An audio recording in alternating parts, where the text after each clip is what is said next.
తాకట్టులో ఉన్న బంగారాన్ని విడిపించి ఆ రోజు ఆన్లైన్ రేటుకే మేము కొంటాం. Sharma gold company. నమస్కారం, సుమన్ టీవీకి స్వాగతం.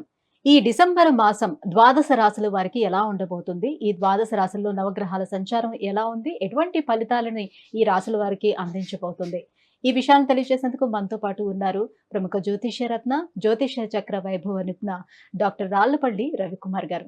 గురుగారు నమస్కారం. నమస్కారం. గురుగారు, ద్వాదశ రాశుల వారికి డిసెంబర్ మాసం ఎలా ఉండబోతుందో తెలుసుకునే ముందు నవగ్రహాల సంచారం ఎలా ఉంది, ఎటువంటి ఫలితాలను అందిస్తున్నాయి? తప్పకుండా. శరదిందు సమాకారే పరబ్రహ్మ స్వరూపిణి వాసరాపీఠ నిలయే సరస్వతి నమస్తుతే. సుమన్ టీవీ ప్రేక్షకులకి నమస్కారం. ముందుగా నవగ్రహాలు ఈ ద్వాదశ రాశుల్లో డిసెంబర్ నెల అంతా ఎక్కడ ఉన్నాయో తెలుసుకుందాం. రవి వృశ్చిక రాశిలో ఉంటారు, అలాగే బుధుడు కూడా వృశ్చిక రాశిలో ఉంటారు, శుక్రుడు మనకి మకర రాశిలో ఉంటారు, గురువు వృషభ రాశిలో ఉంటారు, శని స్వస్థానమైన మనకి కుంభరాశిలో ఉంటారు, అలాగే రాహు మీన రాశిలో ఉంటారు, కేతు మనకి కన్యా రాశిలో ఉంటారు. ఇంకా ఆఖరిగా మనం కొంచెం ముఖ్యంగా ఇంపార్టెంట్ చెప్పుకోవాల్సింది ఏంటంటే కుజుడు. సాధారణంగా కుజుడు 45 డేస్కి ఒక రాశి నుంచి ఇంకో రాశికి మారుతారండి. అనుకోకుండా మనకి 20 అక్టోబర్ నుంచి కుజుడు నీచ స్థానంలో కర్కాటకలో ఉన్నాడు. అది వక్రగతి అని మళ్ళీ స్ట్రైట్ కానీ అన్నీ కలిపి ఓవరాల్గా మనకి జనవరి 20 తారీఖు దాకా కుజుడు నీచలోనే ఉంటాడు అన్నమాట. సో కాబట్టి మనం జాగ్రత్తగా ఉండాలి. సో కుజుడు అసలు దేనికి కారకుడు కూడా ఒకసారి తెలుసుకుందాం. కుజుడు మామూలుగా ఈ ఎలక్ట్రికల్ ఏమన్నా కూడా ఎలక్ట్రికల్ కానివ్వండి, షార్ట్ సర్క్యూట్ కానివ్వండి, ఈ ఫైర్ క్రాకర్స్ కానీ, ఫైర్ ఏదైనా అంటుకోవడం కానీ, అలాగే సెక్యూరిటీ ల్యాబ్స్ అవ్వడం కానీ, సెక్యూరిటీ పరంగా ఏదైనా జరగడం కానీ, అలాగే బాంబు దాడి పడడం కానివ్వండి, అలాగే మనకి వెహికల్ యాక్సిడెంట్స్, ముఖ్యంగా వెహికల్ యాక్సిడెంట్స్ చాలామందికి అవుతూ ఉంటాయి, అది కానివ్వండి.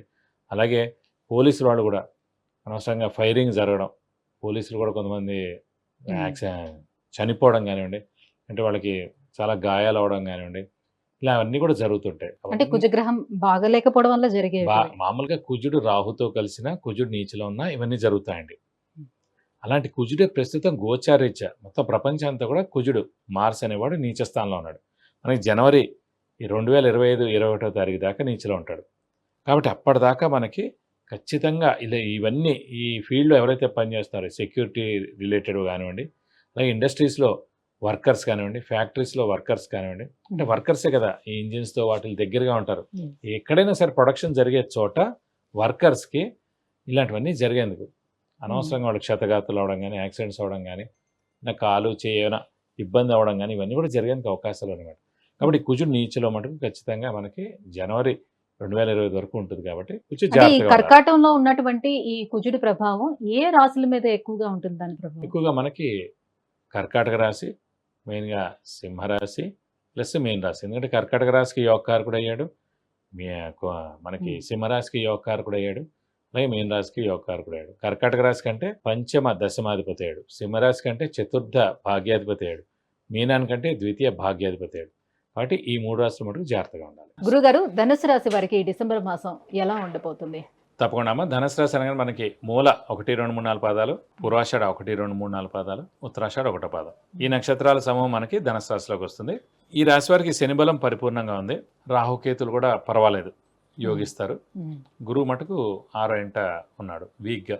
సాధారణంగా మనం జాతకరీత్యా కూడా లగ్నం నుంచి లెక్క పెడితే 6, 8, 12 స్థానాలని దుస్థానాలు అంటారు. 6వ స్థానం రోగం, అప్పులు, శత్రువులు. 8వ స్థానం యాక్సిడెంట్, ఆయుష్, మరణం. 12వ స్థానం ఖర్చు, నిద్ర. సో ఎప్పుడైతే మన లగ్నం నుంచి గ్రహాలు 6, 8, 12 స్థానాల్లో ఎక్కువగా ఉన్నాయో, సో మన జాతకం అక్కడే తెలిసిపోద్ది అన్నమాట. ఎక్కువ గ్రహాలు 6, 8, 12లో ఉండకూడదు. అసలు ఈ ఒక్క గ్రహం కూడా లేకపోతే మరీ మంచిది. ఎన్ని ఉంటే అంత పర్సెంట్ మనకి మైనస్ అన్నట్టు. సింపుల్గా చెప్పాలంటే, ఒక జాతకం చెప్పాలంటే 9 గ్రహాలకి 10 మార్క్స్ వేసుకోండి. 10 × 9 90. ఇంకొక మిగతా 10 పాయింట్స్ లగ్నం అనుకోండి. సో లగ్నాన్ని తీసేయండి, 90 మార్క్స్కే జాతకం చూసే అనుకోండి. ఎన్ని గ్రహాలు 6, 8, 12లో ఉన్నాయంటే అన్ని పాయింట్స్ పోయినట్టు. ఫర్ ఎగ్జాంపుల్ 4 గ్రహాలు 6వ స్థానంలో, 8వ స్థానంలో, 12వ స్థానంలో ఉన్నాయనుకోండి. సో 40 మార్క్స్ పోయినట్టు, 50% వాడి జాతకం బాగున్నట్టు. సింపుల్గా తెలిసి 6, 12 రాహుకేతులు బాగానే ఉంటుందని అంటారు. ఇది 6, 12 స్థానాలు ఓకే మామూలుగా, కానీ బలం అంటూ ఏముండదు దానికంట. ఇప్పుడు రాహు అనేవాడు 6వ స్థానంలో, 12వ స్థానంలో ఉండిపోయాయి అనుకోండి, బలాన్ని అంటే డైరెక్ట్గా ఒక పెద్ద ధైర్యమైన పని కానీ, ఒక పెద్ద వివాహం మంచి అమ్మాయితో అవుతుంది కానీ, లేకపోతే ఒక మంచి బండి కొంటడం కానీ, ఒక గృహం కొంటడం అంటూ ఏం పాయింట్ ఉండదు రాహుకేతులతో. 7 గ్రహాలవే తీసుకోవాలి అలాంటి పాయింట్స్ అయినా చెప్పాలంటే కనుక. జాతకరీత్యా విశ్లేషణ అని చేస్తాం. ఉదాహరణకి చెప్పారన్నమాట, 9 గ్రహాలు 10 × 9 90 మార్కులకి మనం పెట్టుకుంటే మన లగ్నం నుంచి ఎన్ని గ్రహాలు అయితే 6, 8, 12 స్థానంలో ఉండిపోతాయో అన్ని మార్క్స్ మనకి పోయినట్టు. 4 గ్రహాలు 6, 8, 12 స్థానాల్లో ఉన్నాయనుకోండి, 40 మార్కులు పోయినట్టు. 50% వాడి జాతకం బాగున్నట్టు అన్నమాట.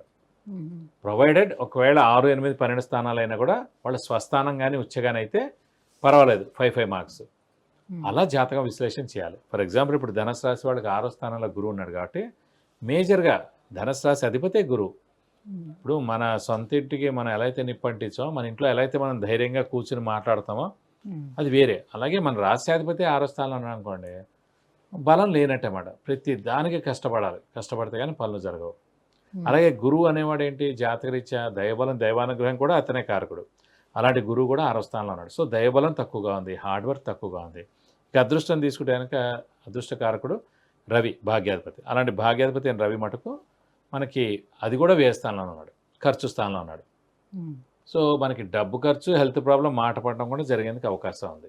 ఇప్పుడు రాశ్యాధిపతి 6వ స్థానంలో ఉన్నాడు, అదృష్టకారకుడు వ్యయ స్థానంలో ఉన్నాడు. అలాగే మనకి మెయిన్గా గురుబలం సంబంధించిన గ్రహం కూడా 6వ స్థానంలో ఉన్నాడు.